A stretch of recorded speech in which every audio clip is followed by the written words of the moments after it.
En période de pandémie, j'ai peur de sortir, d'aller au supermarché ou simplement faire des courses. Peur de l'attraper. Est-ce que je mets un pied dehors? On est du côté de la peur. À l'idée même du déconfinement, de ce qui va suivre, je me sens super anxieux. Je suis inquiet de tout ce qui peut arriver à mes enfants, à mes proches ou à moi-même. Je viens de passer une nuit avec une boule très très forte à l'intérieur. Je sens que ça va pas, je sens que c'est terrible pour moi. À travers ces petits exemples, on voit poindre le distinguo entre trois concepts, trois idées qu'on peut sentir, qu'on peut penser extrêmement proches, qui sont la peur d'un côté quand on est confronté directement à une situation qu'on redoute, l'anxiété quand on l'anticipe, d'une certaine manière on se prépare à cette situation, l'angoisse qui elle peut être du côté d'un danger réel, mais souvent d'un danger imaginaire, et qui est une émotion qui nous submerge et qui nous paralyse avec mal au ventre, avec toute une série d'effets délétères. La peur, l'anxiété, l'angoisse, trois concepts qui sont relativement proches, qui nous parlent évidemment en situation de pandémie. Je vais développer cette première vidéo sur le sujet autour de la question de la peur. Certains ou certaines d'entre vous se souviendront peut-être que récemment, le 8 mars dernier, j'avais abordé, en termes d'émotion, j'avais abordé la colère. Donc un mot sur la peur, principalement.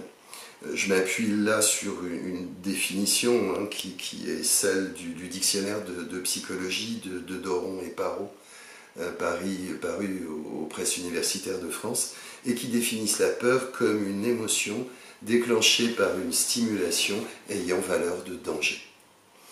La peur, à la différence de l'angoisse qu'on a évoquée et même de certaines formes d'anxiété, la peur a toujours un objet précis.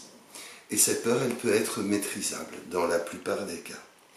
On est, comme dans la colère, comme dans une émotion qui est en fait une réaction émotionnelle qui est adaptative.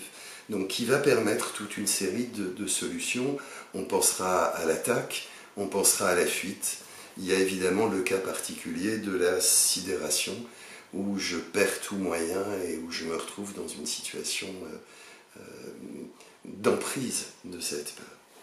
La peur, comme les émotions, ce qui les définit, c'est bien sûr qu'il y a des réactions physiologiques qui y sont associées. Une piloérection, une tension musculaire, des modifications du rythme cardiaque ou du rythme respiratoire, par exemple. Elle est associée à la confrontation d'un danger réel ou imaginaire, quelque chose qui peut être inconnu, quelque chose d'étrange, par exemple. Cette peur, elle est individuelle, évidemment, chacun et chacune d'entre nous peut ressentir tout à fait individuellement la peur dans une situation donnée, mais elle peut être aussi transmise.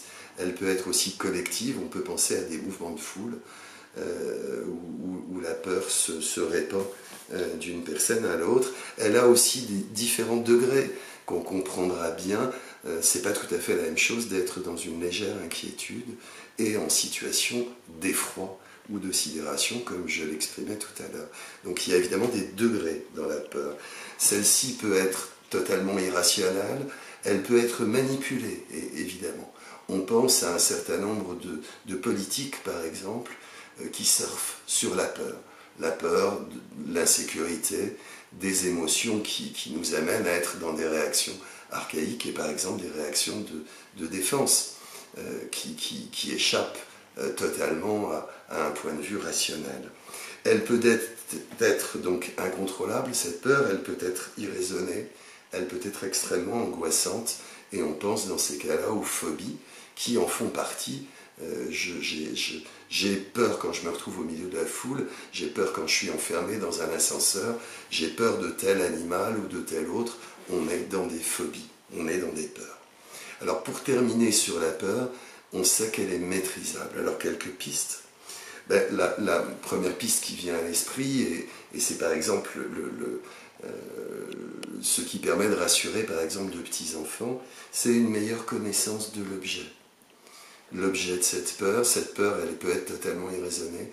Si je connais mieux cet objet ou cet animal, un chien par exemple, j'ai pu avoir une terreur enfantine, mais le fait de le connaître, de pouvoir l'apprivoiser, de pouvoir le toucher, de connaître ce chien en particulier, peut nous permettre de maîtriser cette peur.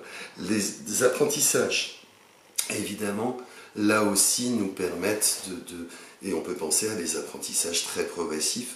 Je ne suis pas obligé de sortir dans la rue d'un coup pour me retrouver au milieu d'une foule, mais peut-être simplement dans une rue peu passante. C'est d'ailleurs la technique, si l'on peut dire, le mode d'exposition qui est utilisé dans les thérapies cognitivo-comportementales, notamment dans le traitement des phobies, utilisé également en hypnose avec le MDR, bref, avec différentes approches qui nous amènent à nous familiariser avec nos peurs.